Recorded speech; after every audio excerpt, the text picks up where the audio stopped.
Digital Maharashtra news चॅनलला like, share आणि subscribe करा आणि मिळवा आपल्या परिसरातील ताज्या घडामोडी आणि महत्त्वाच्या अपडेट्स।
उल्लासनगर के शहरवासियों को एकादशी की और मकर संक्रांति की हार्दिक शुभकामनाएं।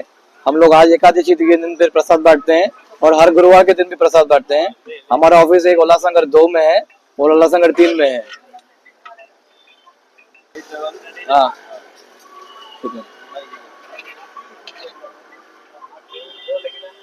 हम साई ट्रेवल्स में हर गुरुवार को प्रसाद बांटते हैं। मैं भवन नागदेव, मेरा भाई बंटी नागदेव और मेरे डैडी राजू नागदेव।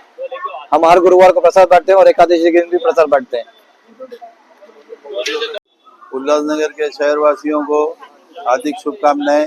जैसे कि हम लोग हर गुरुवार को प्रसाद बांटते हैं, आज एकादशी है उसके लिए और संक्रांति इसके लिए हम लोग प्रसाद बांटते हैं।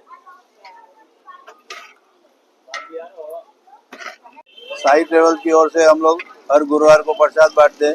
जैसे कि आज मकर संक्रांति कट हो जाता। साई ट्रेवल उल्लासनगर में जैसे कि 2 नंबर में और हमारा एक 3 नंबर में हर गुरुवार को हम लोग गुरुवार को बांटते हैं और मकर संक्रांति के लिए आज सबको उल्लासनगर वासियों को शुभकामनाएं।